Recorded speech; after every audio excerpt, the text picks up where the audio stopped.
I think it's better to continue standing. It's a great honor and pleasure for me to be back here in this beautiful country.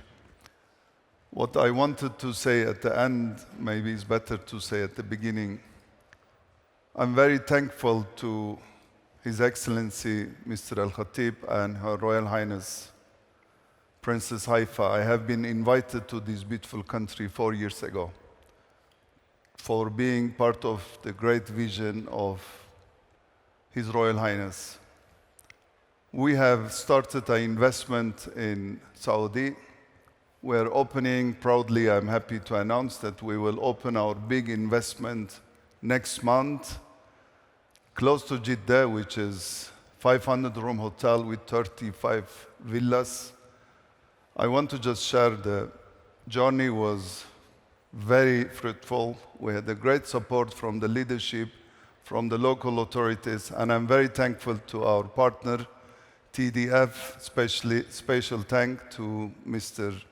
Qusay, who is a great leader, the CEO of TDF. And of course, we are announcing soon another 2 projects in the country. We will going to continue to invest and be part of the great vision. Thank you. Excellent.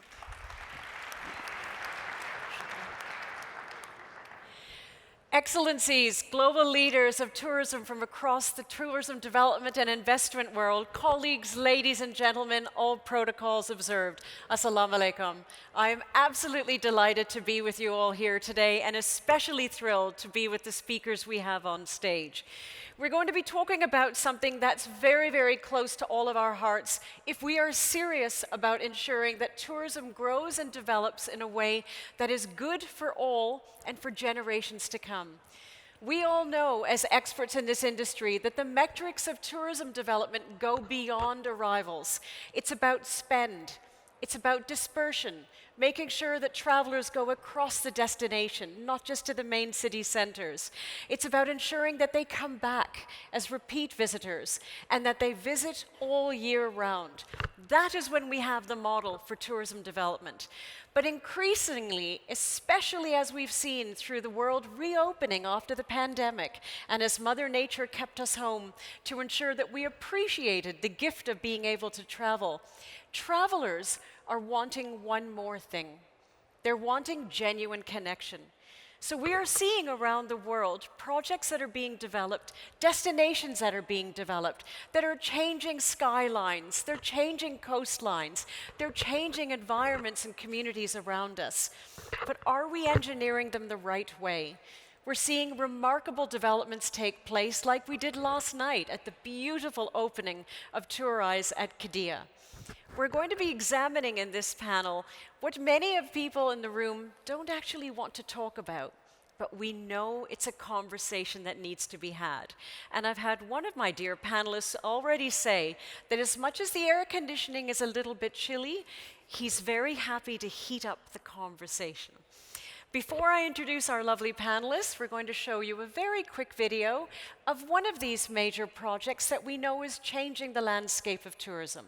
And for many of us, last night, it's also a project that unlocked our inner child as we took to the roller coasters. Enjoy.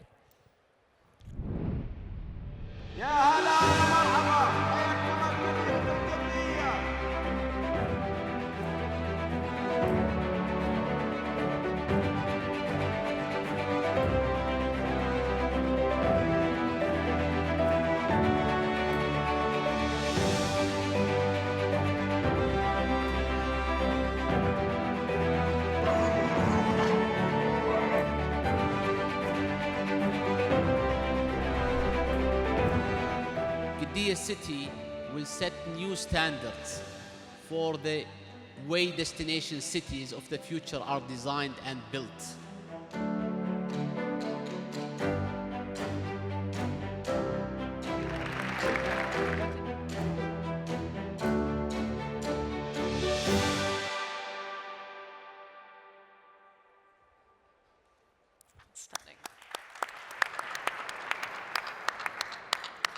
An enormous thanks to TOURISE to enable us to experience Qiddiya last night. And I must say, for those of us who had the opportunity to, again, be that child and take the roller coasters, what a beautiful view we were able to see of the Qiddiya landscape that's coming to life.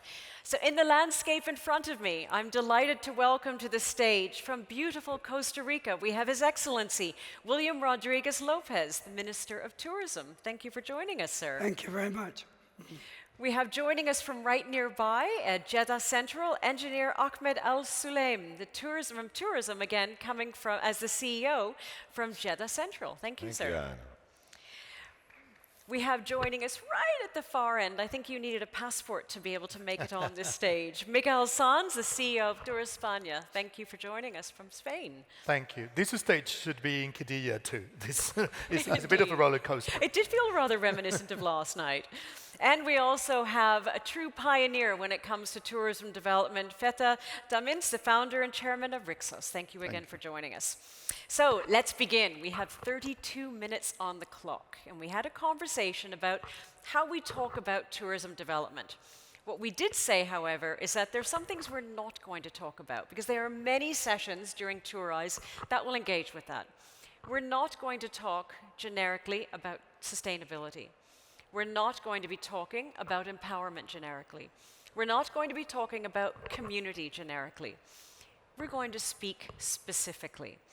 Because what we have seen in the development of tourism and what we have seen in the development of travelers, they want to be able to have a connection to the visited, not just be celebrated as a visitor. Sir, I'm going to start with you, because when we talked about actually creating destinations, galvanizing economies, and galvanizing societies, you have a very interesting model and approach when it comes to that activation. Please. Thank you very much. I mean, first of all, start with a vision. If we are speaking about a destination, there is a very simple question. What kind of destination? Toward to whom as a destination? Who is the community who will be actually hosting on behalf of destination? And there are many things which are linked. It's not just about number, size of site, and the square meter of the construction, because what will be the soul of destination? When we create a destination, all started with who are going to be, first of all, the visitor. Once we are clear with the visitor, let's say, address, then the next question is who is going to serve those visitors, or who is going to host those visitors. The question, which we did not really went to detail and we are facing as a challenge more and more, who is more important, the visitor or the visited one? I mean, who should we keep happy? There are destinations in the world where the visited one are feeling very arrogant. You kept waiting at the airport's hours. You have a lot of challenges when you are at the destination because they have historically been pleased by the heritage, by the nature, by actually what they have been given. And they are really not willing to fight big time for it. And there is another destination where you have, let's say, a packages tourism. People are mostly for sea, sand there. And it's all about serving the one who comes from the developed world. I mean, the interaction is very limited. But it is causing a problem today. Why it's causing a problem? First of all, we don't want to see the society anymore servant and guest. We want to call it, we have a destination where we as a community is hosting guests from globe. That's something actually we need to create. Why? Because a big challenge today is our industry is very much incentive on human capital. Human capital is getting more and more problematic. In many countries, we are facing a challenges to have team members, new team members. So to make it more enjoyable destination, to have visited and visitor one enjoying same perspective, having more connection, becoming one community will be actually the next step of tourism. And it's been interesting listening to you speak because you've worked between using the word serve and host. Yes. Serve, host. And it's when a host feels like a servant that pushback comes. And that's where, Your Excellency, if we now go to Jeddah and what you've been doing, your destination is developing enormously. But you have an established community there. You have people that call it home. How have you found, especially with all of the events you've been bringing in, all of the infrastructure development, how have you kept that community feeling connected and proud to their place, not a place being built for someone else? Thank you, Anna. Actually, in Jeddah, we had a very interesting, we are in the city where 3.5 million call it home. And luckily, we have part of Jeddah that is historical, has been developed over hundreds of years. And the team which is sitting here, I greet them. We struggled with what is the premise of the development. Because you know that a successful destination is the one that a visitor has a genuine experience where you build emotional attachment to the place you visit. Mind you, we learn from the past, we appraise the present, and we inspire the future. We have a wonderful beach, the prime coastal line, connecting it to the hubs of activity, gives our visitor, and I should say, we focus first on the local, because even our international visitor, he wants to experience local. He doesn't want to come to a place where it's mimicking LA or the other wonderful places. He wants a genuine experience where hopefully, if he scuba dive, if he use our marina, if he use our yacht club, luxury cruise, stadium, opera, or oceanarium, or the museum, he has a variety where he wants to come back and maybe bring with him others, you know. And this is what we are doing. And by the way, we have a major announcement on Thursday. I hope you all show up for our afternoon signing ceremony. Stunning. Thank Thank you, you Anna. very much. Your Excellency, you make a very important point, especially in terms of when you talk about that the visitor, they want to feel that human connection. They want to feel the pride of the person they're speaking to.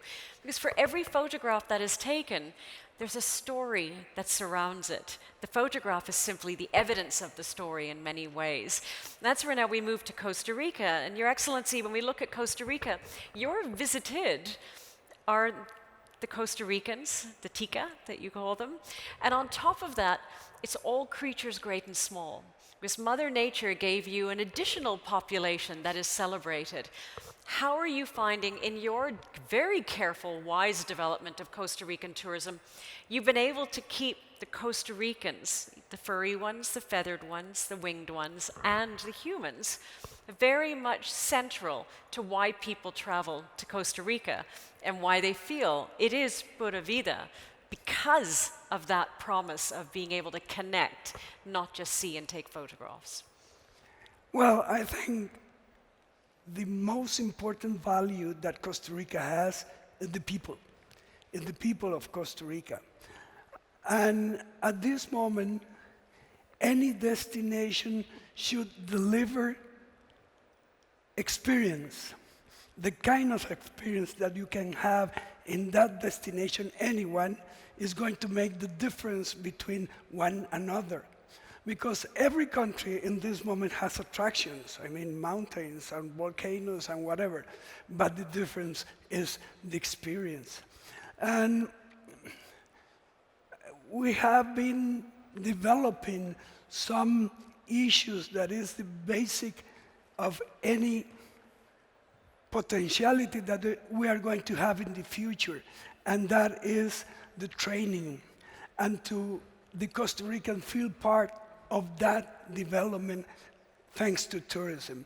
Without that, you are not going to be successful. Indeed. And Your Excellency, you've done something quite unique in Costa Rica as well, in that you have, beyond the sustainability metrics in terms of environmental, you have cultural and social sustainability metrics as well that the government mobilizes. In 60 seconds, can you tell us a little bit about that, please? Well, we develop a survey that is very particular to our destination, that we measured 60 different things, okay? We measure the quality of the water, the quality of the education, and so on.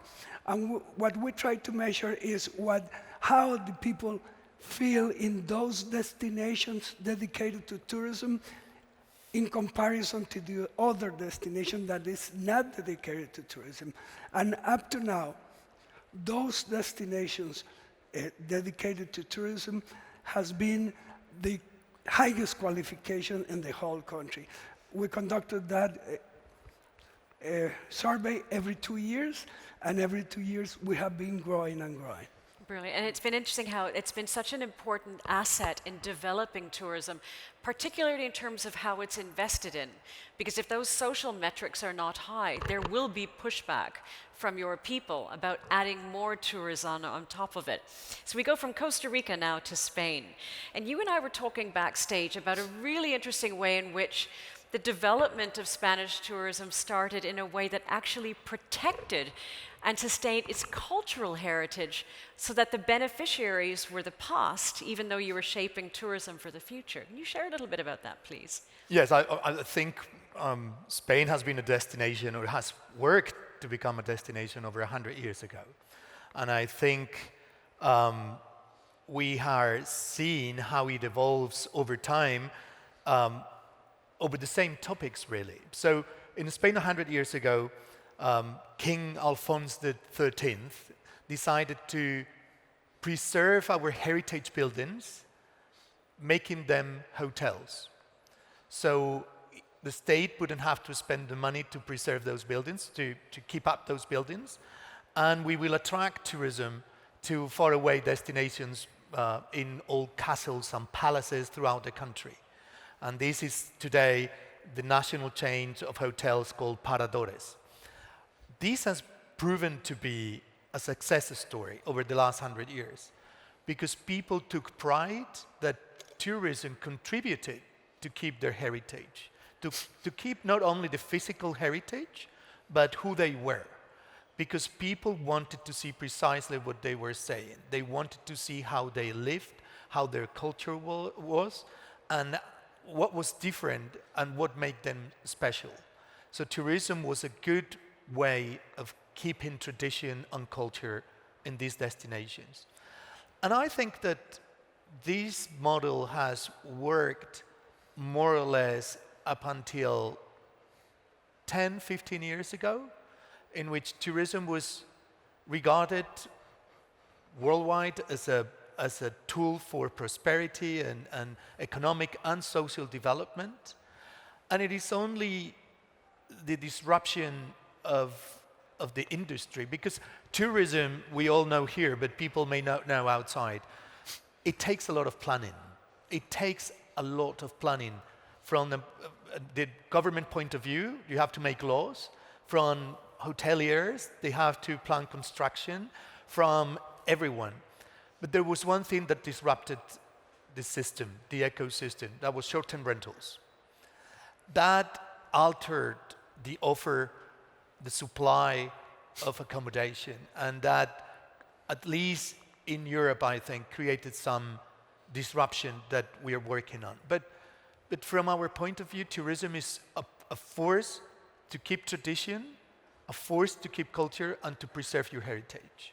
Brilliant, thank you. And I like the fact as well that by One can't collapse tourism in a historical place to build the future of tourism. And by protecting those properties, it's also a powerful message to the travelers who are coming to see texture. They're coming to learn about a place and its identity. So now we all have an eye on the clock. You're all very sharp gentlemen.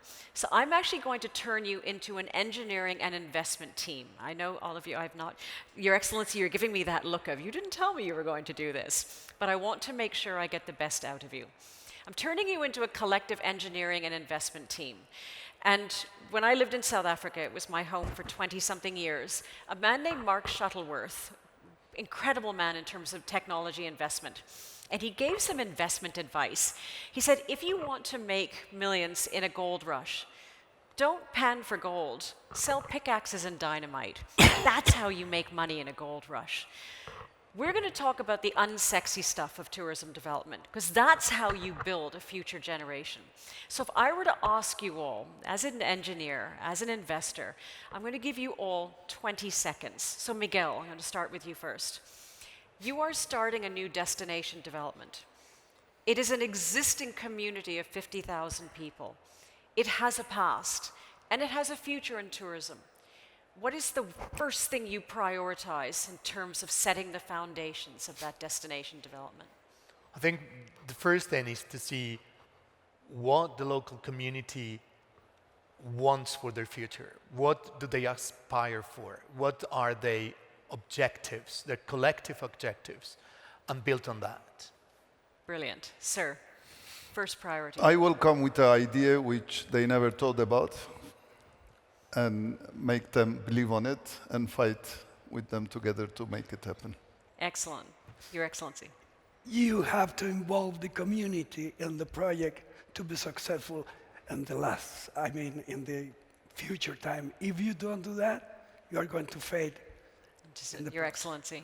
Yes, like we did, we met with a collective group of people from various culture and organization, where they gave us genuine, true feedback of the expectation.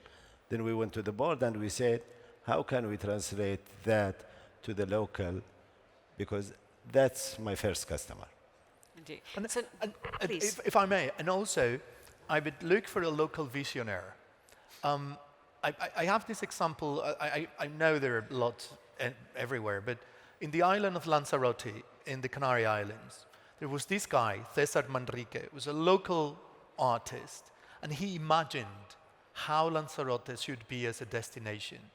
And he imagined how the windows of houses should be painted, and what color should the restaurants be, and that has impacted the destination so much.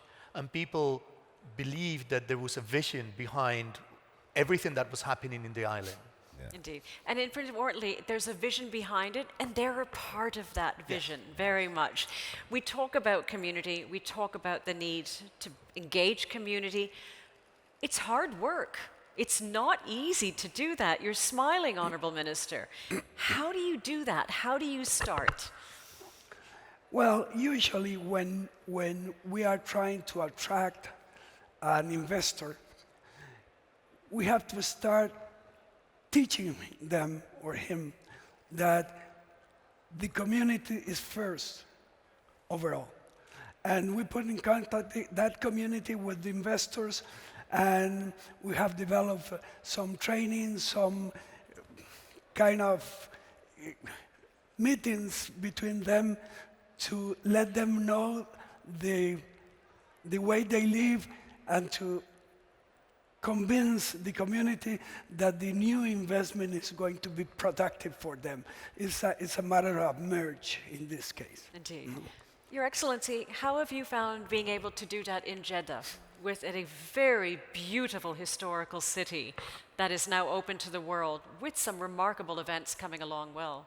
Yeah, I may add, Jeddah residents are highly educated, experienced, so their expectation is really high. We manage to meet the two, by really being a good listener. While we are taking care of the international quality experience, but we never gave in to the conformity of the local expectation. Indeed. And it's interesting as well to that point, it's all, you have to take the time to ask. Yes. But again, it does take that time. I'm curious, well, if we go back to the principle you had about building community and then building the property, when you say building the community, who are the key players that you start with to then start shaping the society it will ultimately become? Look, actually, I mean, in one hand, we can be all very nice and speak sweet and speaking about the nature, but in another hand, there is a head-to-head competition. And destination creation is a heavy lifting. It's a very tough job. I have done several. In one hand, I'm a hotelier, but I am developer, and I have developed several destinations. As I said, all start with your vision. And vision has to be crystal clear, committed, consistent, and you have to be really fight for it. Then you have to make your community believe in on your vision, because it's not always easy for people to see behind the mountain. And especially at the beginning, you sacrifice, you damage the environment, you bring new ideas, you make noise. I mean, there is many things which comes with the vision together as a hassle. It's not easy to tell people there is a heaven, you come with me and I get you there. The reason I'm saying community first, then property. First of all, you have to make people believe on it, that it's going to work, it's going to happen. And if they don't fight with you together, if they don't show the same commitment, because at the end, we are not speaking about a fabrication where you put robots and you do the mass production. We are speaking about hosting people from different parts of the world, making them in love with your destination and making sure that they will come back and again. And they will be your ambassador once they leave your country. So nobody will come to your home if you don't genuinely open the door and welcome them. It's the same for the destination. And we want to entertain people. We want to harm people. We want to make them in love with our own culture. We want them to love our food. We want them to love our music. We want we want to be friends with them. We want to build futures together with them. In my life, I have built a lot of businesses with the people who were visitors in my hometown. We became friends, and then you become a worldman, you become international. So once the community see all that, then you have a big support. It's much more stronger than the property itself. And sometimes you don't need to start with the huge buildings. You start with, like he mentioned, a small, with the artist, local artist, but his art should be promoted and should be welcome with the whole community. That's how you will also impress the others who are visiting your destination, who are your guests. Indeed, because ultimately any destination, again, is someone's home. And so then if we jump back to Jeddah again and what's being done in Jeddah, I'm curious to the point of being able to put out there a vision that they can connect with. One thing that's worked just so powerfully here in the kingdom and has worked in other countries is having a vision that goes beyond tourism. So whether you're having a film festival in Jeddah or you're having whatever, any event that's taking place, someone living there can make the connection why it's good from them. Your Excellency, from that point of view, what have you learned in terms of being able to engage the local people who call it home in a vision, even if they're not involved in the tourism industry? In Jeddah, we merged both. We take external, experienced international service provider. We take the genuine local norms that we have to confirm to. We know the programs, they inspire. We have a big marina because they are coastal people. We have beer, you know, in the development. We have beach, and we have the 9.5 waterfront walkability. We have built in self-sustained microeconomy to translate their wishing into actual economics, whereby each part of the development has its own micro-sustainable economic system to the point where, if I share with you, by 2050, our GDP share to the government, to the Saudi Arabia, is 230 billion, and where we will create 43,000 jobs for Jeddah. One thing I'm enjoying as well, that by creating those little microeconomies, it's with the locals, for the locals, and the visitors are on top of that. So again, you're getting that constant year-round activity that is supporting that economy. Absolutely. Because if we go from Jeddah, now we move to Spain, you're on the front line, sir, when it comes to people in the local communities saying, enough. If this is what tourism is about, I don't want it anymore. What have you learned? And again, if you were to go back to re-engineering and investing in a destination, what would you invest in and make sure is included when it comes to building those destinations in a way that genuinely, whether I'm involved in tourism or not, you are more than welcome into my home? I think that is the case of Spain is because we are leaders in visitation, but it happens almost everywhere where intensities grows. And I think it goes around what we are saying. You have to put local community. At the end of the day, why does Spain have a national tourism agency? To promote the country for the economic well-being and the social well-being of our people. So we have to take into account in the planning process the local communities. And I think we have taken for granted for many years, because if you ask in any survey in Spain about what works well in the country in the 80s, in the 70s, in the 90s, in the 2000s, what are you proud of is the tourism industry. And we've built a phenomenal tourism industry. Now that there are some disruptions, they are saying, we want a place in the table. Yes. We want to make decisions as well, because we are part of this ecosystem. And the industry was at the table, governments were at the table, unions were at the table, but local communities sometimes were not at the table, and they are asking for their place. And I think it's right. And I think this leads to a better tourism. This leads to better experience for the visitor. This leads towards a better community. And I don't think any of the protests we've seen around the world, at least in my country, are against tourism. They are for a better management of tourism. If you ask in Spain what the opinion of Spaniards are regarding tourism, it's by far a positive response. Indeed. But they say, we want to have a say. We want to be at the table. We want to make decisions. And I think that's fair.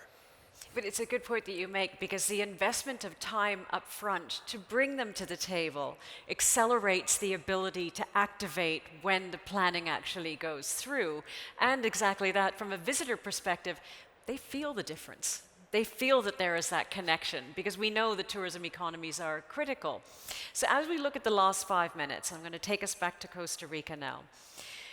When we look to the future of tourism and what we are trying to develop in terms of an industry that genuinely is shaping not just our industry, but others and societies itself, what do you think Costa Rica's greatest lesson is when it comes to really engineering a tourism economy that works for the visitors and the visited? Sorry. If you ask me what kind of destination the world or the Costa Rica still needs, I would say that one that heals and not just entertains, okay? Good. A place that gives back more carbon, more hope, and more empathy than it takes. And that is the future project that we are going to follow for the years to come. Brilliant. Thank you. I have to say, I always enjoy, you could see a true hospitality man when instinctively the water was poured in a moment. So thank you for that. And I think what's important about this, when we talk about developing destinations, we talk about engineering them and investing in them, we need to invest in that conversation up front. when we look now at going forward in terms of the closing, we have 3 minutes left. That was not a test, I promise. We're going to wrap it up roughly, but I want to ask one by one. If we look at yourselves as leaders, Miguel, why are you a better leader because you are leading in the tourism industry? I think this is a dream job that we do. We have a regular job, but I get to meet some of the most amazing people in all fields. I've met incredible artists, incredible chefs, incredible entertainers, incredible architects, incredible everything, because we work in the industry of happiness, of making it happen.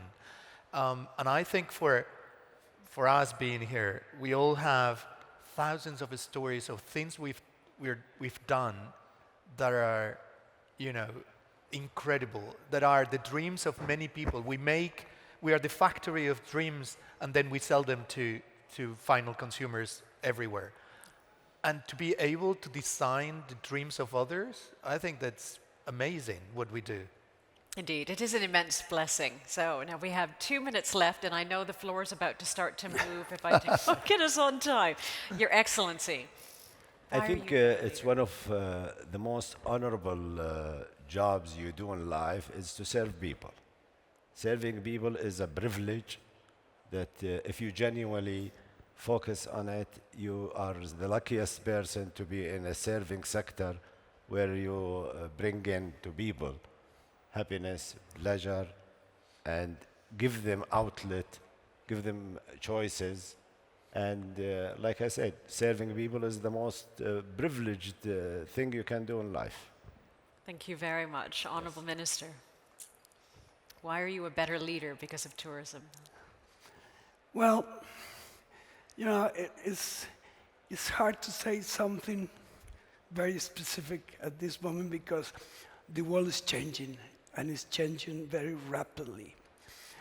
And destinations like us, like Costa Rica, what it really needs is not to focus on the quantity, rather in the quality of people that we're seeing. And again, that's the focus that we will maintain in the future. Brilliant. And sir, give you the No, I think my brand Rixos is a destination by itself. Why? I will just share with you a small history. When I invited all-inclusive, all-exclusive, first time, we were giving our guests a bracelet. Beginning 2000, we were hosting a lot of writers from CIS, ex-communist countries. And one Azerbaijani famous writer, Mr. Vahabzadeh, he came to the stage, he took the bracelet, he says, what the communism have promised 70 years, I got with this promise from Rixos. Stunning. And you've made a career of that, so well done. Ladies and gentlemen, as we wrap up this conversation, when it comes to galvanizing communities and economies, like all of these gentlemen, we know in our hearts who we need to have the conversations with. They're right in front of it, and they call that destination home. So I ask you to please join us in saying thank you to these very fortunate leaders that we are blessed to have with us on the stage. Thank you. Shukran, please.